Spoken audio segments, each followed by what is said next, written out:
think they know all the answers. They're not even on the outside looking in. But we had Dutch, Norwegians, French, Poles, Canadians, and then we got the Yanks. They came over to win the war. We got the eye. Oh, they were rotten dancers.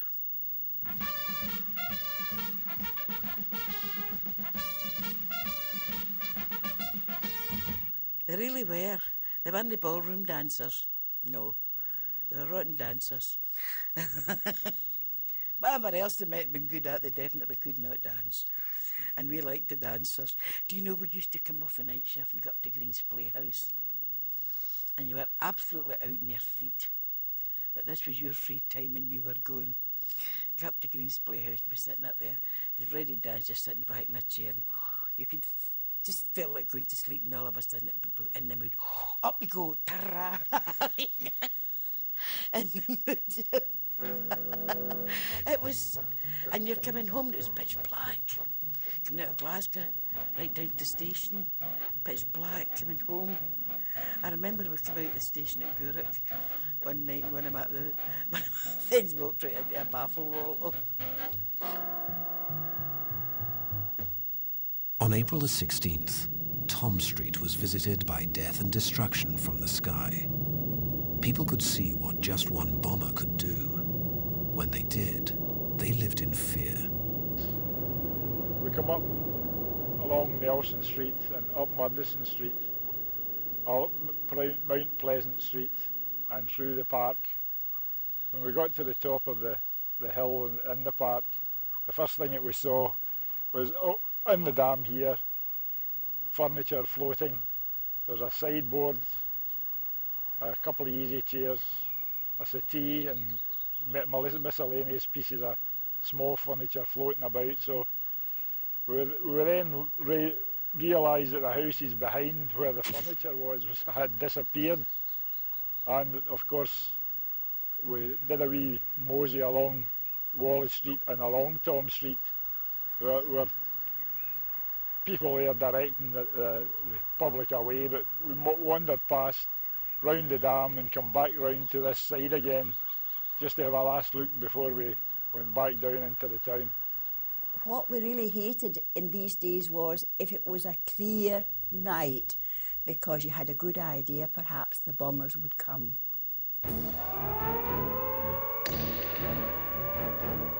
Air Raid Warning Red was received just after midnight on the night of the 6th of May.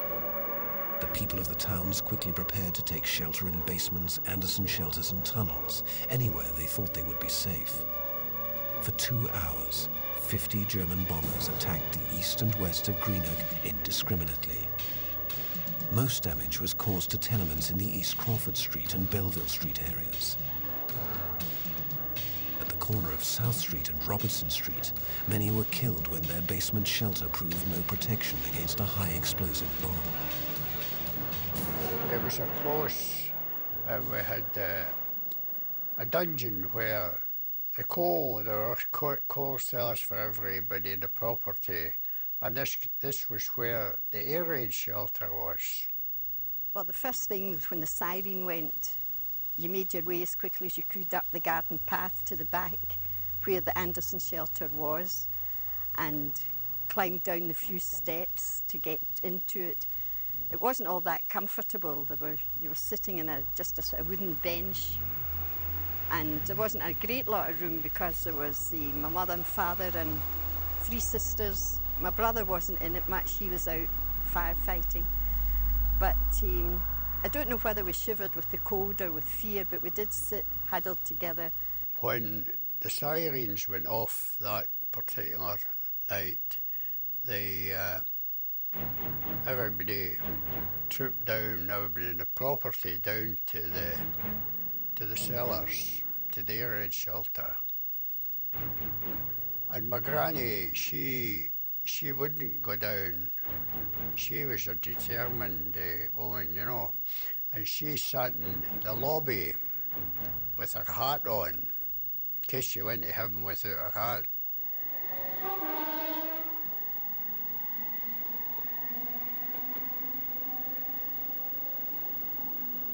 leaving home that night, we all had to come to the tunnel because the night before we were warned you're not going to the shelter, so we're heading for the tunnel. We came over to the tunnel and there was about 200 people or maybe more in the tunnel that night. Everybody was very friendly. There was no trouble of any description. Everybody was very quiet. Certainly there was a bit of tension because of what was going on. But everything that was said was obeyed, you know, that there was one train coming through, well, it was trucks, but they asked us just to sit where we were. There wouldn't be any trouble. And the truck went by very quietly. Then we all just got back again. But the odd time during the night they would shout. Some people maybe had a torch with them because the blackout was on. So we had these torches, but you daren't use them in the tunnel or light up a cigarette as some folk were doing. They would just tell you to put the light out again. There were some wardens there. But no, everything was very well behaved in the tunnel. There wasn't a bit of trouble in it. People were too frightened and scared. First of all, when they come over, they started dropping bombs, and they had, at that time they had these great piles of wood and whatnot up in the moors. These containers contained explosives, and they put them off when the bombers came over to fool them into thinking. They set fire, they put them off and they set fire to them, and it looked as though it was bombs burning. And this was to fool the Germans into thinking that they were hitting Scots. The first thing you heard was the drone of the planes coming in. It was quite frightening. And then after the drone you heard the whistle of the bombs coming down, which was very frightening. Then when you heard the explosion you thought, oh well, thank goodness it's missed us this time. I'd come off the last train from Glasgow and I was going along Regent Street just at the Well Park when the first bomb fell. And by Jove, it was some boom. Then the rest followed. And I made for my aunt's house, not far from it. She stayed in Lower Trafalgar Street. And in those days, everybody had a case and they carried all their papers and their excess money in case you had to go to the shelter in a hurry. So I had to get Aunt Jane dressed and get the dog and take her into the shelter, which was a tenement in Regent Street. And it was a big old-fashioned Victorian tenement. If that had come down, none of us would ever have smiled again. But we didn't know that at the time. And it was quite an experience because all the noise was going on.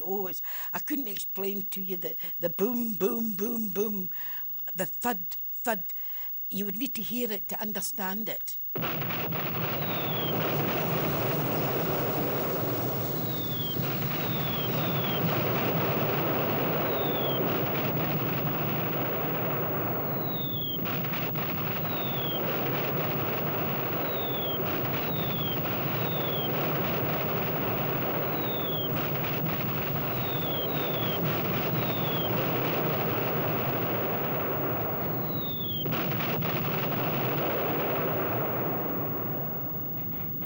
All of a sudden, there was this tremendous explosion, and the whole shelter, the whole thing, went up in the air, and it come down again, and this hole where the coal used to come through, all the timber and sandbags and stuff up there, they all come flying in among us. And it had turned out that a bomb had dropped just across the street, in Antigua Street. All the windows they come flying in, the whole frames now were, and they went right into the backs of the houses, stuck into the plaster, and you know, things like that were going on. We were in the shelter And of course they would all been prepared. It was down in the cellars, known in those days as the dunny. And it was down there, and it was all corrugated sheeting and great big iron stanchions to hold it up. And the vibration from the bombs was bringing, it was all shaking, it was all going like this, all shaking. And we weren't allowed out. There was an ARP warden there, and it was quite, well, actually, at one point I began to get afraid in case the building would come in, because it certainly looked like it at that point. And I thought, I don't mind being killed, but I don't want to be left underneath debris and somebody dig me out. Well, I had a boyfriend, and I explained he was with me, and I said to him at the time how I felt about it, and he said not to worry. He pulled up the leg of his trousers, and he had a pistol stuck down his boot. And he had it there because, while he was at sea, they'd been torpedoed, and his friend had been burned in paint. And this was against regulations. He shouldn't have had that. He'd have been put behind bars if he'd been caught with it. But it gave me a bit of comfort, because I thought, well, if it does get bad, you've had it, and so has he.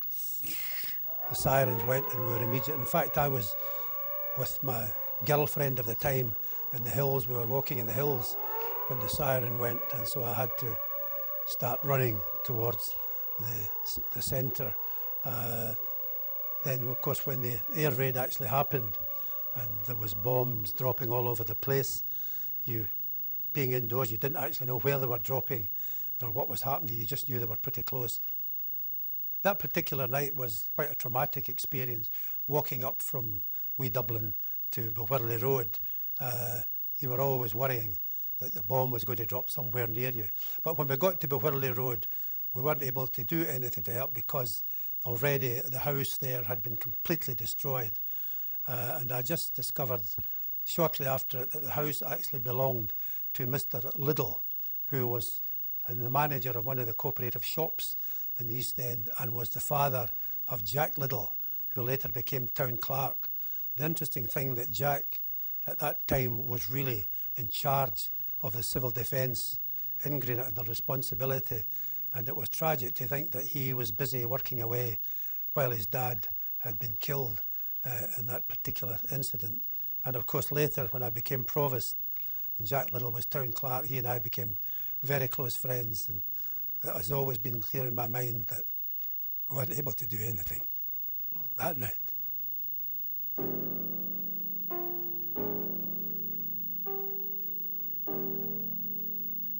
We went from there down to Belleville Street, where again, the top of Belleville Street, around about 41, 43 Belleville Street, there had been a lot of damage there, tenements completely and totally destroyed. And the one thing I remember is helping people out of, I suppose it was shelters of some kind or another. They were actually below the ground. I don't remember the exact details. Strangely enough, I do remember helping out one young man who had been in school with me, and I suppose that's why it sticks in my memory, Jimmy Hill.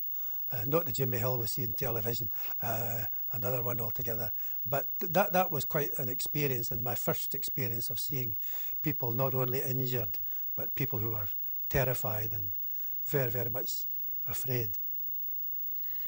And when we got out in the morning, say about 5 or so, I don't know, in the morning, and I had my auntie, and I met those two old ladies in the street, and they were in their night dresses, and they didn't know who they were or where they were.